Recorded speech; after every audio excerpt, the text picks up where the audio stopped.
Carrot halwa ಅಂದರೆ ಯಾರಿಗಿಷ್ಟ ಆಗಲ್ಲ, ಎಲ್ರಿಗೂ ಇಷ್ಟ ಅಲ್ವಾ. ಹಂಗಾಗಿ ಈ ಸೀಸನಲ್ಲಿ ರೆಡ್ ಕ್ಯಾರೆಟು ತುಂಬಾ ಬರುತ್ತೆ. ವಿಂಟರ್ ಸೀಸನ್ ಅಂದ್ರೇ ರೆಡ್ ಕ್ಯಾರೆಟು, ಅವರೆಕಾಯಿ, ಬಟಾಣಿ ಈ ಥರದ ಸೀಸನ್ ಇದು. ಹಂಗಾಗಿ ಯಾವಾಗ ಈ ಕ್ಯಾರೆಟ್ ಸಿಗುತ್ತೆ ತಪ್ಪದೇ ಈ ಥರ ಒಂದು ಸತಿ ಕ್ಯಾರೆಟ್ ಹಲ್ವಾನ ಮಾಡ್ಕೊತೀನಿ. ತುಂಬ ಟೇಸ್ಟಿಯಾಗಿ, ತುಂಬ ಸಿಂಪಲಾಗಿ ಮಾಡ್ಬೋದು. ಏನಿಲ್ಲ, 1-2 ಸ್ಪೂನಷ್ಟು ತುಪ್ಪನ ತಗೊಂಡು ಅದರಲ್ಲಿ ನೀವು ತುರಿದಿರೋ ಕ್ಯಾರೆಟ್ನ ಅದನ್ನಲ್ಲಿ ಹಾಕಿಬಿಡಿ. ಹಾಕಿ ಚೆನ್ನಾಗಿ ಫ್ರೈ ಮಾಡಾದಮೇಲೆ ಹಾಫ್ ಫ್ರೈ ಆಗಿದೆ ಅನ್ನೋ ಟೈಮಲ್ಲಿ ಅದಕ್ಕೆ ನಿಮಗೆ ಎಷ್ಟು ರುಚಿಗೆ ಬೇಕು, ನಾನು 1 ಕಪ್ಪಷ್ಟು ಸಕ್ಕರೆನ ತಗೊಂಡು ಹಾಕಿದ್ದೀನಿ. ಅದನ್ನು ಚೆನ್ನಾಗಿ ಫ್ರೈ ಮಾಡಿದ್ಮೇಲೆ ಈ ಥರ ಪಾಕ ಬಿಟ್ಕೊಳುತ್ತೆ.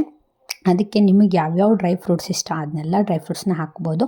ಆಮೇಲೆ ಬೇಕು ಅಂದರೆ ಇಲೈಚಿ ಪೌಡರ್ನ ಆ್ಯಡ್ ಮಾಡ್ಬೋದು. ನಾನು ಆ್ಯಡ್ ಮಾಡಿದ್ದೆ, ಬಟ್ ಅದನ್ನ ವೀಡಿಯೋದಲ್ಲಿ ಹಾಕೋದು ಮರ್ತಾಯಿತು.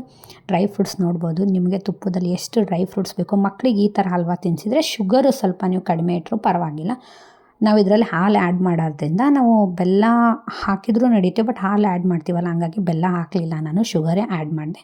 ಒನ್ಸ್ ಇನ್ ಎ ವೈಲ್ ಯಾವಾಗಾದರೂ ಶುಗರ್ ಅಂದರೂ ಪರವಾಗಿಲ್ಲ, ನಡೆಯುತ್ತೆ. ನೋಡ್ಬೋದು ಎಷ್ಟು ಟೇಸ್ಟಿಯಾಗಿ, ಎಷ್ಟು ಸಾಫ್ಟಾಗಿ ಬಾಯಲ್ಲಿಟ್ಟಿದ್ರೇ ಕರಗ್ತಿತ್ತು ರೀ.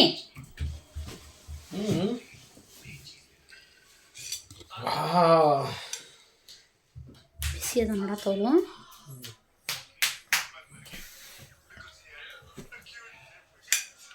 Wow, super. ವಾವ್, ಹೆಂಗದ? ಸೂಪರ್. ಹೆಂಗದ ಮಗ? ಇಲ್ಲಿ ನೋಡಿ ಕೇಳಿ, ಹೆಂಗದ?